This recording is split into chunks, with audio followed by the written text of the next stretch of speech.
Assalamualaikum dan selamat datang ke Pala Bola News. Seperti biasa, Pala Bola News akan menyajikan berita bola sepak terbaik kepada anda semua pada setiap hari.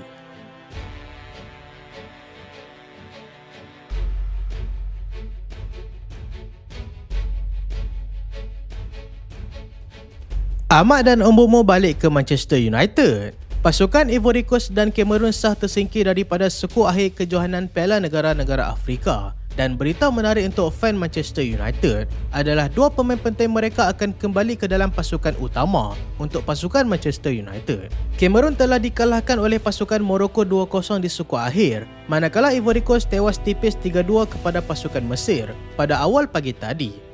Kembalinya kedua pemain ini semestinya memberikan kepercayaan kepada skuad utama Manchester United menjelang dua perlawanan penting dalam Liga Perdana Inggeris berdepan dua pasukan teratas Liga iaitu Manchester City di Old Trafford dan Arsenal di Emirates. Sebelumnya, kedua-dua pemain tersebut tidak akan sempat bermain dalam perlawanan FA Cup pada awal pagi esok menentang pasukan Brighton.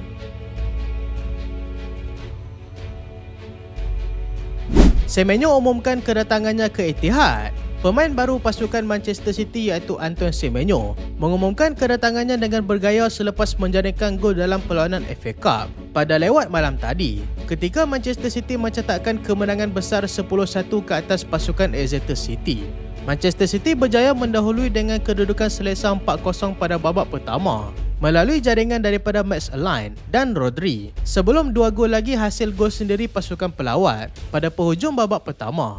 Bersambung babak kedua, Rico Lewis melebarkan jurang dengan golnya pada minit ke-49 sebelum Antoine Semenyo menjaringkan gol ke-6 untuk pasukan City pada minit ke-54.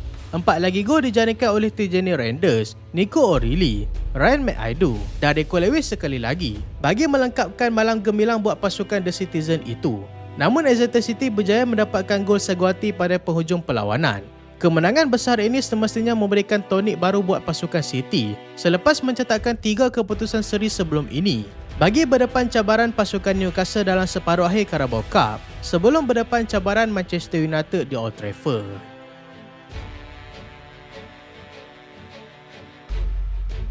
Liam Rosenior mulakan eranya dengan langkah kanan. Pengendali baru pasukan Chelsea iaitu Liam Rosenior memulakan era barunya bersama Chelsea dengan penuh bergaya selepas membawa pasukannya membelasah Charlton Athletic dengan keputusan 5-1 pada awal pagi tadi.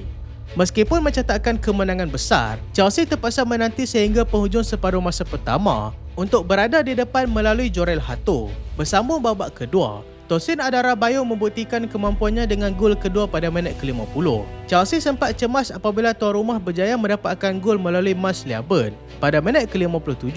Namun Chelsea segera memberikan reaksi pantas melalui gol Mark Gue pada minit ke-62. Pedro Neto menjadikan gol keempat pasukan pada penghujung perlawanan sebelum Enzo Fernandez melengkapkan malam gemilang Chelsea dengan gol penaltinya pada masa tambahan. Liam Rosenior seterusnya akan memberikan fokus kepada ujiannya yang sebenar apabila akan menerima kedatangan pasukan Arsenal di Stamford Bridge dalam separuh akhir Carabao Cup pada pagi Khamis nanti. Bersama perlawanan FA Cup pada malam ini, Arsenal akan berdepan cabaran pasukan Portsmouth di tempat lawan pada jam 10 malam, manakala pasukan Manchester United akan berdepan Brighton di Old Trafford pada jam 12.30 malam ini.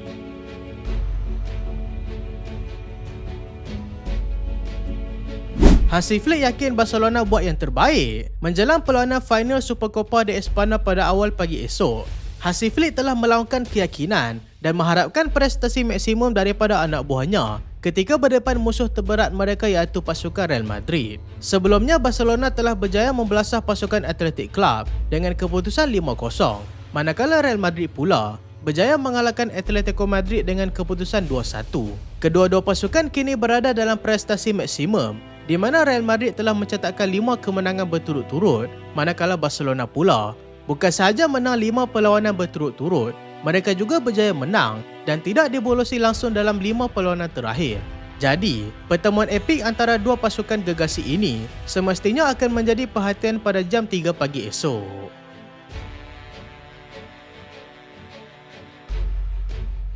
Fenerbahce juara Piala Super Cup. Pasukan Fenerbahce berjaya meraih kejuaraan Piala Super Cup selepas mengalahkan pasukan Galatasaray dengan keputusan 2-0 pada awal pagi tadi. Lebih menarik, menjadi wira dalam perlawanan ini adalah Matteo Gundezi yang menjadikan gol dalam perlawanan ini, yang juga merupakan perlawanan debutnya bersama pasukan Fenerbahce.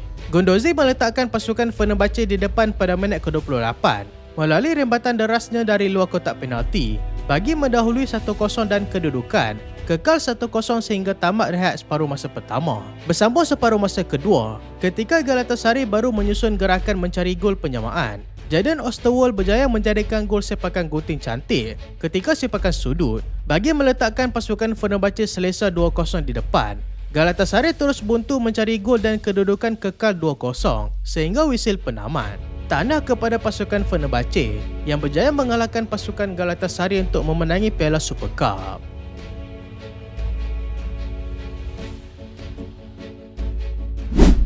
Ole Gunnar Solskjaer ataupun Michael Carrick, Manchester United dikatakan akan memutuskan siapakah akan melatih mereka untuk baki musim ini sebagai manager interim pada minggu ini. Buat masa ini, manager interim tersebut akan melatih Manchester United hanya untuk tempoh 6 bulan sahaja sebelum Manchester United mengumumkan ketua jurulatih yang baru nanti. Dua calon terdepan untuk jawatan pengurus interim adalah Michael Carrick dan juga Ole Gunnar Solskjaer, dan kedua-duanya pernah melatih pasukan Manchester United. Ole pernah melatih Manchester United antara 2018 hingga 2021 sebelum dipecat, dan Michael Carrick pula yang masuk menggantikannya buat sementara waktu dalam 3 perlawanan selepas itu. Ole dikatakan terbuka untuk kembali ke Manchester United meskipun sebagai interim sahaja, dengan hasratnya adalah membantu pasukan Manchester United yang baru sahaja memecat Ruben Amorim daripada kerusi pengurusannya. Darren Fletcher pula akan mengendalikan perlawanan berdepan pasukan Brighton pada malam ini sebelum kembali menjadi jurulatih untuk pasukan akademi Manchester United semula.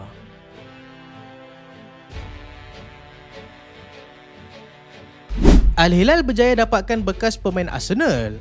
Al-Hilal kini berada di fasa akhir dalam usaha mendapatkan Pablo Mari daripada pasukan Fiorentina dengan harga 2 juta euro. Sebelumnya, Al-Hilal telah gagal mendapatkan 2 pemain pertahanan daripada Inter Milan, iaitu Acerbi dan juga De Vrij.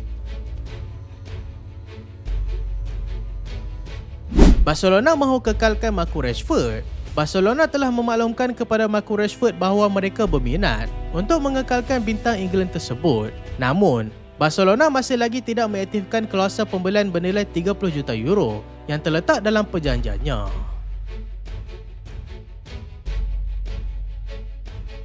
Roma gagal dapatkan Zirkzee. Pasukan Roma telah memaklumkan bahawa Manchester United telah menutup segala kemungkinan untuk melepaskan Joshua Zirkzee pada Januari kali ini. Hal itu sekaligus membuatkan perpindahan Zirkzee ke Roma tidak akan menjadi kenyataan.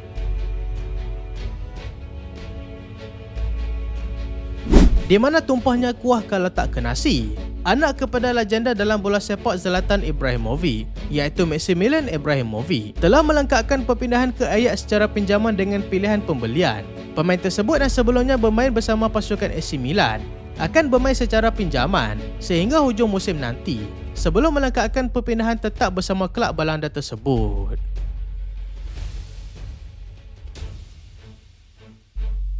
So, itulah video kali ini dan terima kasih sebab tengok sampai habis. Jangan lupa like, jangan lupa share, jangan lupa subscribe. Aku Solehan. Assalamualaikum.